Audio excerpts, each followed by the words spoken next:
Hello everyone, welcome to my video of self improvement journey. ये मेरी 8th video है। आज मैं एक दिन लेट हो चुका हूँ। आई नो, मैंने बताया था कि मैं संडे को पोस्ट करूँगा, बट ये वीडियो अब मंडे को होने वाली है बिकॉज मैं संडे को बना रहा हूँ। सो आज मैं आपसे एक बात करना चाहता हूँ। बहुत सीरियस टॉपिक है, इंडियन जॉब सिस्टम के बारे में। हम जानते हैं इंडियन जॉब सिस्टम बहुत बेकार है, क्या चल रहा है, बट मैं खुद चाहता था अंदर से कि कैसा होता है कि मेरे डैड ने वो कैसे वो जर्नी सरपास की और आज मैं एक अच्छे घर में, अच्छे कपड़ों में, अच्छी कॉफ़ी पी पा रहा हूँ। तो ये चीज़ मुझे जाननी थी। ये जानने के लिए मैंने आज से 2 महीने पहले पार्ट टाइम जॉब के लिए अप्लाई किया। तो 2 महीने बाद में मेरे पास दो ऑप्शन बचे थे, मतलब दो ही ऑफर्स आए थे, बाकी सब के अंदर मुझे रिजेक्ट कर दिया गया था because they don't want a part time person in India. They want a full time worker on the wages of something 14,000, और वो भी डिपेंड करेगा जब तुम वहाँ पे जाके बात करोगे। तो वो सब छोड़ो। तो मेरे को दो जॉब के ऑफ़र मिले थे। एक मार्ट के अंदर था, मैं सूरत के अंदर रहता हूँ, तो सूरत के अंदर एक मार्ट है हमारे एरिया के अंदर।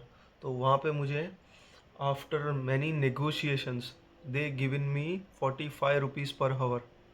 उनकी कॉस्ट है 40 रुपीज़। उन्होंने बोला कि जो स्टार्टिंग पर्सन होता है ना, उसको हम 40 रुपीज़ पर हावर के अंदर रखते हैं, बट तूने इतनी बात की, इतनी नेगोशिएशन की, तू हमें अच्छा लगा, इसलिए हम तुझे 45 रुपीज़ पर हावर दे रहे हैं। उसने मुझे इतना शॉक किया। मैंने बोला यस अंकल, बहुत अच्छा लगा आपसे मिलके।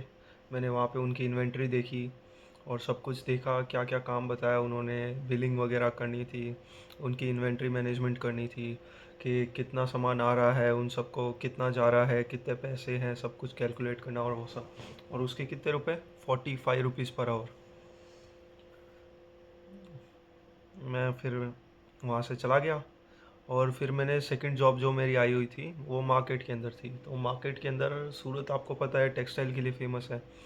तो यहाँ पे एक था, उनका ऑनलाइन का बिजनेस है। तो ऑनलाइन के अंदर आपको पता है रिटर्न आते हैं, एक्सचेंज आते हैं, और उनका जो भी मिंत्रा, फ्लिपकार्ट, अमेज़ॉन, अजियो, उनसे उनका कनेक्शन था। तो वहाँ पे जो भी मुझे डेटा एंट्री वगैरह और उसके लिए रखा था। तो मैं वहाँ पे गया।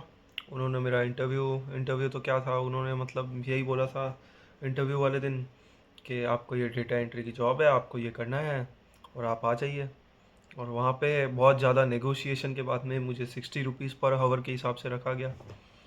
तो मैं वहाँ पे चला गया और वहाँ पे जाने के बाद में मुझे पता चलता है कि वहाँ पे ऐसा सिस्टम है कि अगर आपने जो आपको 7 आवर्स या 5 आवर्स आपके जो भी हैं पार्ट टाइम के अंदर, आप मेरे 5 आवर्स से, अगर मैं 5 आवर्स वहाँ पे जा रहा हूँ, तो यहाँ तक कि मेरा जो भी ऑनलाइन का रिटर्न का काम है वो भी मुझे संभालना है, एक्सचेंज का काम है वो भी मुझे संभालना है, और थर्ड पॉइंट कि उनके जितने भी बिल्स आ रहे हैं, एक्सचेंज के ऑर्डर्स आ रहे हैं, वो भी मुझे ही संभालना है, और यहाँ तक कि पैकिंग भी मुझे ही करनी है।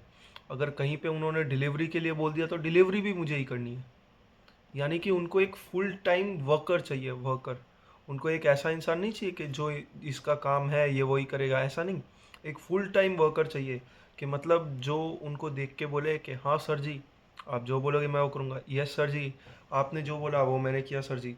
और पता है, मेरे सामने ही एक लड़का आया था इंटरव्यू देने के लिए।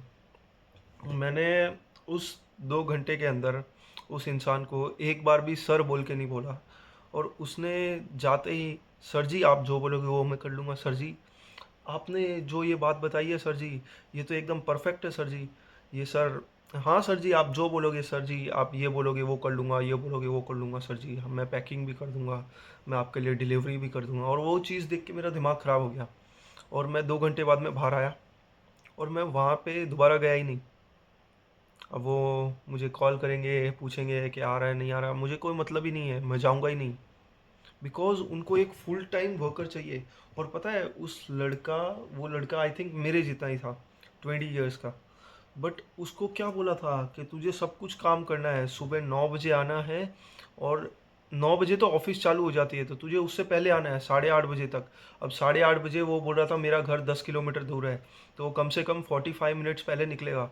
तो यानी कि हम टाइम लगाए तो 7:45 को वो घर से निकलेगा, तब 8:30 के ऊपर वो ऑफिस पहुंचेगा, और 8:30 से उसको कंटिन्यूअसली काम करना है 7 PM तक। और 7 PM पे वो घर के लिए निकलेगा, और वो घर पे पहुंचेगा 7:45 या 8 PM तक, और रात को ट्रैफिक ज़्यादा होता है तो 8 PM हो जाता है।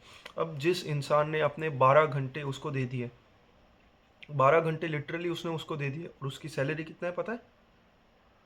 13.5 के, 13,500। और वो चीज़ सुन के मेरा दिमाग ब्लिंक हो गया। मैं बोला है, ये क्या बात कर रहा है ये, ऐसा थोड़ी पॉसिबल है। और जब मैंने वो सब चीज़ देखी, तब मुझे रियलिटी चेक हुई कि जो मैं कपड़े पहनता हूँ, जैसे मैं रहता हूँ, और जो मुझे खाने को मिलता है, और ऑफ कोर्स कॉफ़ी, जो चीज़ मुझे मिल रही है, इसकी बहुत ज़्यादा वैल्यू है। बिकॉज इन अ फॉरेन कोई इंसान बोलता है कि मैं पार्ट टाइम जॉब करता हूँ, तो मैंने जर्मनी के अंदर सैलरी देखी 9 यूरो पर आवर। मतलब एक इंसान जब जॉब करता है तो उसको 9 यूरो मतलब 900 रुपीज़ मिलते हैं। और वहाँ पे अप्रॉक्स मैकडी का बर्गर 4 यूरो के आसपास होगा, 3.5 या 3 यूरो के आसपास। तो मतलब अगर वो 1 घंटे जॉब करता है तो उसको 3 मैकडी का बर्गर मिल सकते हैं। वहीं पे इन इंडिया क्या है ये, मतलब 40 रुपए के अंदर तुम एक बर्गर भी नहीं खरीद सकते मैकडी का। इतनी बुरी हालत हो रखी है। इसलिए मेरा यही मानना है कि तुम कोई एक स्किल सीखो, और उस स्किल के ऊपर काम करो, और तुम्हारी फैमिली ने जो तुम्हें प्रिविलेज दी है उसकी रिस्पेक्ट करो। बिकॉज़ जो फैमिली की जो प्रिविलेज है वो हर इंसान को नहीं मिलती। और मैं बहुत ज़्यादा ब्लेस्ड हूँ कि मुझे इतनी प्रिविलेज मिली है, और मैं आज घर पे बैठ के शांति से कॉफ़ी पी पा रहा हूँ। And thank you so much भैया for giving me motivation, because आपने बहुत अच्छा रिस्पॉन्स किया। एंड आई विश और भी लोग आगे मुझसे जुड़ेंगे और मेरी बातों को सुनेंगे, बिकॉज ये एक जर्नी है, और आप सब इस जर्नी का पार्ट हो। बाय।